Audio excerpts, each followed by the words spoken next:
Ça va Anaïs? Ça va et toi? On est un petit peu en retard, désolé. Bah ça tombe bien, on est tout juste prêt. Eh bah parfait. Impeccable. Ça va Pierre? Ça va et toi? Bah ouais, toujours.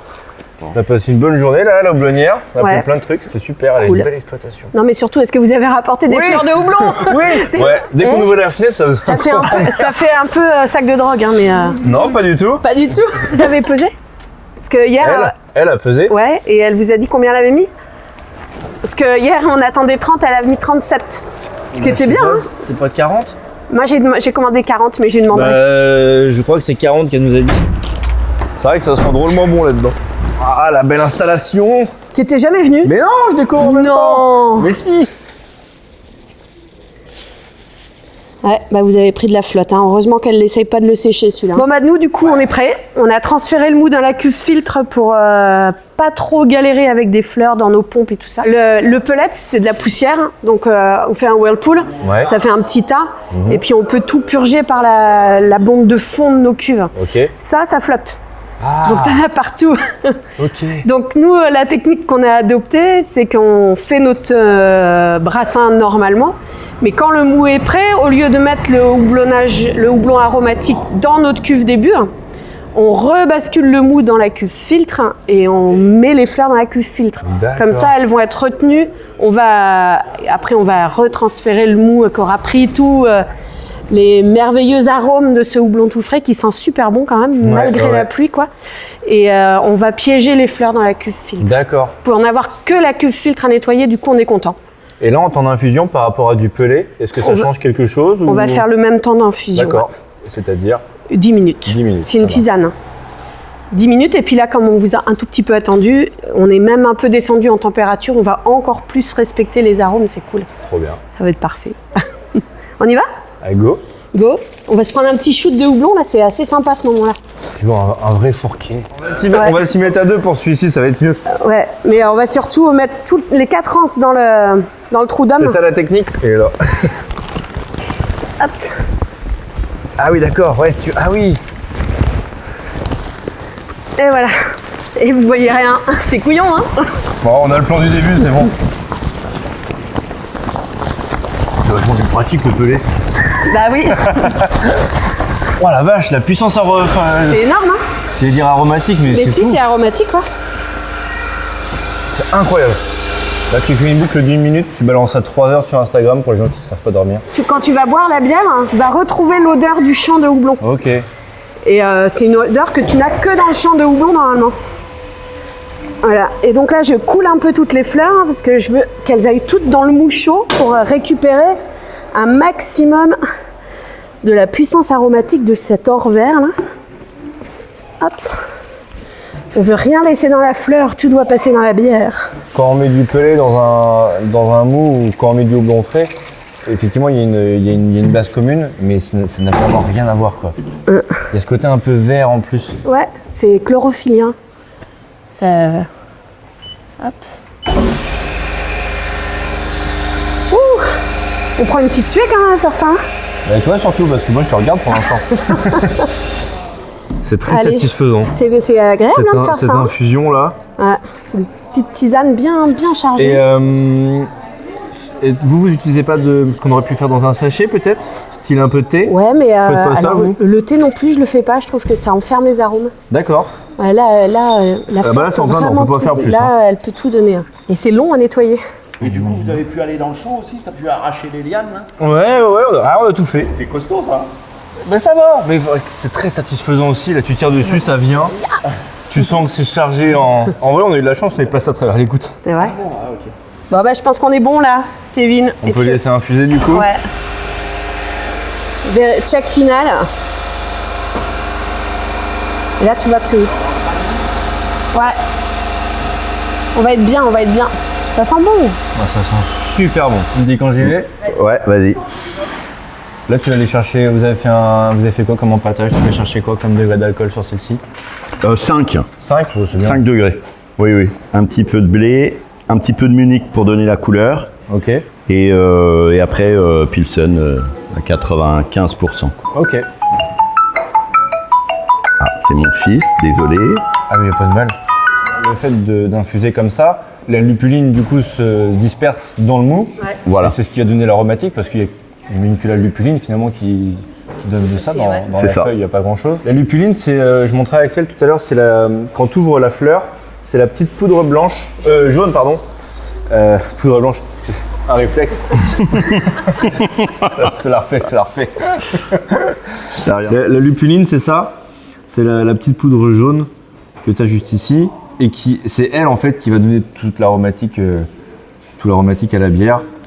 Le reste, au final, c'est qu'une enveloppe, quoi. Et tu vois, si tu la Donc, frottes comme ça, tu peux. C'est le pollen, Ouais, c'est du pollen. c'est ça? C'est le pollen, ouais. Tu vois, c'est encore jaune. Et c'est ça, ouais, Ça sent bon. C'est ça, ouais. ça qui donne la saveur, en fait. Exactement. Je demandais à Pierre ce qu'il avait fait comme empâtage aujourd'hui, à Pierre et Anaïs bien sûr. Donc là on va aller chercher une bière qui fait 5 degrés en alcool. Donc pour une belle buvabilité comme diraient certains, c'est parfait.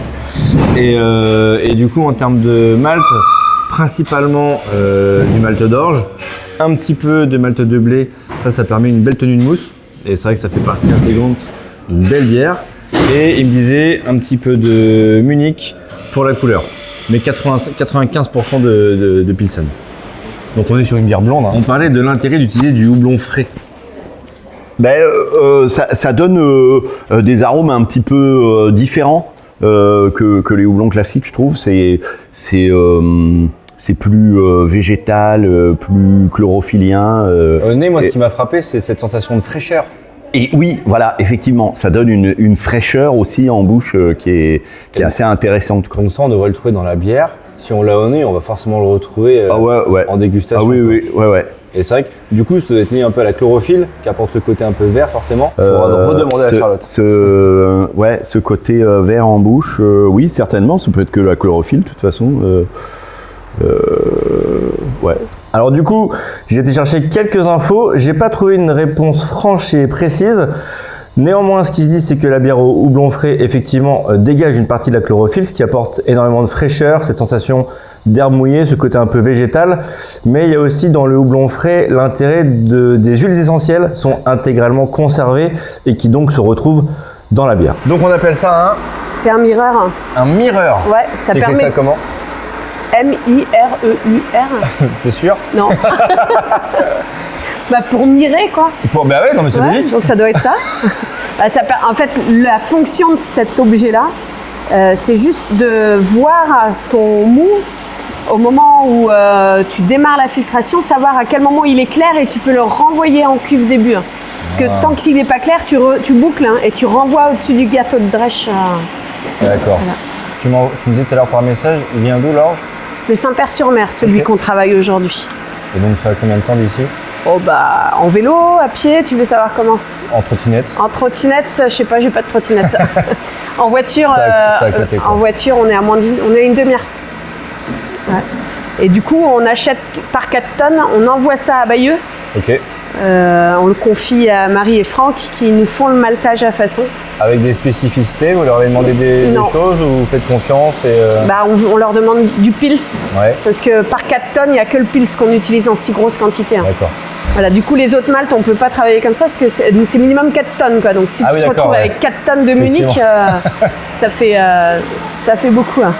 Mais là, on est sur une bière 100% normande Ah là, il n'y a que... Alors, et bio. oui, normande et bio. Il n'y a que la levure où je garantis pas l'origine Normandie. Hein. Même si le safre est à Sérence. Mais en fait, à Sérence, ils conditionnent les levures en petits sachets de 7 grammes. D'accord. On est passé au format au-dessus, donc Ouais. c'est pas conditionné là. Mais bon, là, voilà, la levure, c'est 1 kg. Hein. Donc ça va. Mais l'eau, elle tombe du ciel, je crois. Vous en avez pris un petit peu sur la tronche. L'orge a poussé ici. Le houblon, du coup, bah, vous avez vu où il a poussé. Et voilà. Et on trouve ça plutôt cool de faire une bière 100%, je crois qu'on pourrait presque dire 100% manchoise, quoi. On a pris une levure qui atténue pas mal pour justement laisser la place vraiment au houblon, Donc, quoi. finalement, très très peu de sucre résiduel. Voilà. Elle va venir manger vraiment une Ouais. grosse partie Ouais. de tous les sucres. Elle mange le maltotriose, celle-là en l'occurrence. Ouais. Parce que ce qui est cherché, c'est l'arôme de houblon et Ben, le c'est sucre, ça va perturber un peu tout ça. Tout à fait. Bah là, surtout que on a choisi un Chinook qui est quand même un houblon très aromatique. L'idée, c'est quand même de ne pas venir le pénaliser avec d'autres trucs. Avec une dose, là, qui faut vont le sublimer, il faut laisser ça la va faire place un au truc houblon. bizarre, quoi. Ouais. Abonne-toi, s'il te plaît, abonne-toi, vas-y, abonne-toi là. On triche pas, mais on était obligé de revenir parce que l'autre coup, on n'a pas eu le temps de finir ce qu'on voulait faire. On était un peu d'urgence parce que Olivier avait un rendez-vous le soir, donc on a dû se barrer comme des voleurs. Axel. Je m'en voulais, les deux, vous êtes tous les deux coupables. Du coup, on a dû revenir ce matin. Je me suis dit, bon, pour qu'il n'y ait pas de faux raccord, je vais repasser le bon t-shirt et tout machin. Et en fait, ça sert à rien, puisque de toute façon, je me suis coupé les cheveux et que j'ai pas de barbe. Donc. On a triché. Mais du coup, là, c'était quoi, il y a 3 semaines? Ouais, déjà. C'était il y a 3 semaines. Du coup, la chance qu'on a là, c'est qu'on peut goûter la bière qu'on a fait il y a 3 semaines. Enfin, qu'on a fait. Ouais.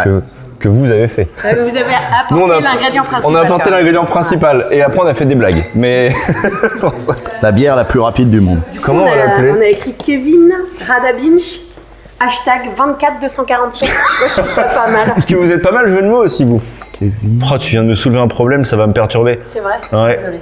Je vais me réveiller en pleine nuit, en nage. Faut qu'on trouve un nom. Je pense qu'on va la laisser encore un peu en fermenteur, quand même au moins une semaine. Comment vous déterminez que votre bière elle est prête? Est-ce que c'est un calcul de temps donné qu'il faut la laisser fermenter tant de temps?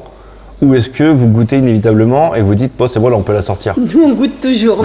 On goûte toujours. Mais elle sent la levure encore. Ouais. Donc ça, il faut que ça s'efface. Alors, il y a un petit artefact aussi qui est lié au point de prélèvement. Hein. Parce que là, en fait, dans le tuyau qui traverse la paroi, c'est plein de levure, c'est blindé de levure. Ok. Et donc, du coup, tu as toujours un nez qui est un peu supérieur que à la bière réelle en Non, et puis là, on l'a agité. levure. Là.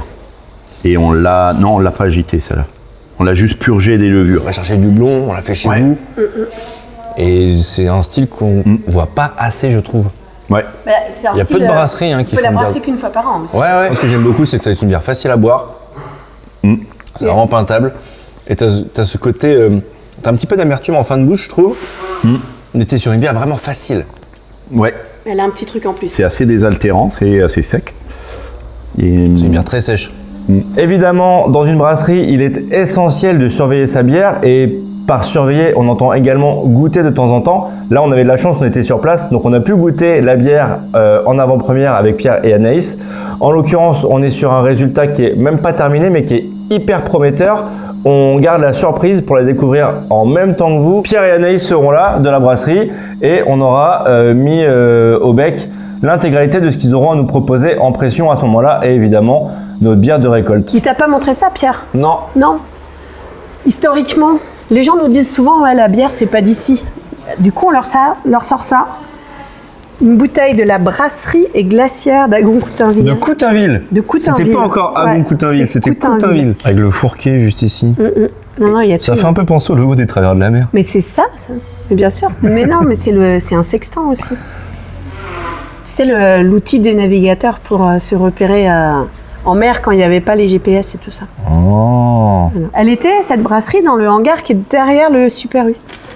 Et elle Ah oui, puisait d'accord, de l'autre l'eau, côté, là. ouais, elle puisait l'eau du ruisseau qui était là, et il y avait de l'orge qui poussait, et il devait avoir du houblon, et il y avait la bière locale. Parce qu'on le dit jamais assez, mais effectivement, avant, parce qu'on a quoi, 3000 brasseries maintenant en France. 2700, on va pas arriver 2700. aux 3000. Non. Avant-guerre, on Ouais. avait le même nombre de brasseries. Donc chaque village était quasiment équipé de Et sa on a eu brasserie. jusqu'à 6000 brasseries. Jusqu'à en France. 6000? Ouais. Si dans chaque bar, il y avait ne serait-ce qu'un bec tournant pour de la bière artisanale, on n'est pas du tout assez à produire. C'est une belle réponse. C'est pas entre... Enfin, mes concurrents, c'est pas les collègues qui font leur bière, qui font ne serait-ce que 500, 1000, 2000 hectos. Nos concurrents, là où il faut qu'on aille gratter, c'est les bières industrielles. Si on a autant de brasseries industrielles présentes dans les bars et que c'est très compliqué pour les brasseries artisanales de s'implanter, c'est parce que justement il y a ce qu'on appelle les contrats-brasseurs. Donc le brasseur, on va pas les citer, enfin les gens qui distribuent les bières industrielles, ils viennent, tu veux monter ton bar, je sais pas, tu en as pour 100 ou 150 000 euros d'investissement, et une tireuse 8 becs, ça va être 15 ou 20 000 euros. Et le mec te dit, bah, je te la paye, je te l'offre, c'est gentil, on va t'offrir des tabourets, on va t'offrir du mobilier et tout. Par contre, en échange, tu es obligé de prendre nos bières. Et nos bières, c'est évidemment que des bières industrielles, même s'ils essayent tout doucement d'avoir quelques bières artisanales. Du coup, ça bloque les gens et après, les barman ont peur de prendre des bières de chez vous, par exemple, parce qu'ils ont leur contrat brasseur qui les lie. Ou quand ils le font, ils se font engueuler. Ou quand ils le font, ils se font engueuler. Et en plus de ça, on a entendu des discours pas jolis sur les brasseries artisanales, portées par les commerciaux. C'est Pierre qui me disait ça tout à l'heure. Ouais. Comme quoi, des fois, ils tiennent des discours, ils essaient de faire peur aux gens pour pas qu'ils prennent justement, qu'ils soient tentés de prendre des bières artisanales.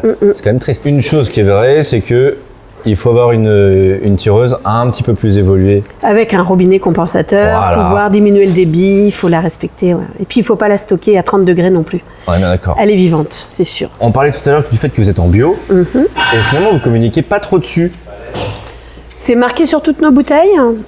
Mais c'est vrai que c'est pas ce qu'on va mettre le plus en avant. Nous, ça nous paraît juste logique. Dans biologique, tu as logique. On n'a pas envie de sortir un produit où on a détruit la nature pour le faire, quoi. Voilà. Pour vous, c'était une évidence dès le début. Ouais, on ne sait pas. On était tous les deux d'accord là-dessus, 100% bio. Mais c'est facile à faire du 100% bio. Nous, ce qui est plus compliqué, mais ce qui nous tient encore plus à cœur, c'est une 100% locale. C'est-à-dire que l'orge, ça pousse ici. Maintenant, on a du houblon ici. La flotte, elle tombe du ciel. Voyez, là, on voit les sacs de Normandie Malte qu'on a été visiter. Donc, on travaille localement avec notre orge. Il est non seulement malté à Normandie Malte, qui est la malterie la plus proche de chez nous, mais on sait dans quel champ il a poussé parce qu'on achète le grain cru directement à l'agriculteur. En plus de ça, il y a les dossiers à monter qui sont a priori pas simples pour avoir le label bio. Ouais, après tu es audité, c'est bien, hein, ils viennent contrôler que tu fais pas... Enfin, si tu étiquettes que c'est bio, que tu travailles vraiment que de la matière bio...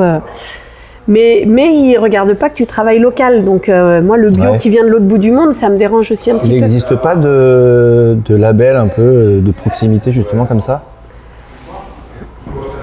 Alors si, il y a Manche Terroir, il y a des choses comme ça, mais tu peux faire un produit Manche Terroir avec des produits qui viennent de loin, quoi. Parce que effectivement, même pour le bio, effectivement dans du bio, quand tu fais venir un houblon bio de on sait pas quel pays ou machin, tu connais pas les normes là-bas et tu sais qu'il a traversé la planète, quoi. Et en plus de ça, faire pousser du bio mais lui faire traverser 2 fois, c'est un peu dommage. C'est dommage. C'est la fin de cet épisode, ou plutôt de ces 2 épisodes, avec la première partie qui portait sur la houblonnière du Pépin et la deuxième partie où on a été brasser le houblon récolté fraîchement le matin. On se retrouve le 23 novembre avec la brasserie Captain James ici au Radabinch pour déguster cette Harvest Ale, ou plutôt bière de récolte. Il y aura également tout le reste de la gamme de la brasserie en pression. Donc ce sera l'occasion de goûter plein de choses, de discuter et évidemment, comme d'habitude, de passer un excellent moment. À bientôt les amis. Et n'oubliez pas de vous abonner, putain! Abonnez-vous.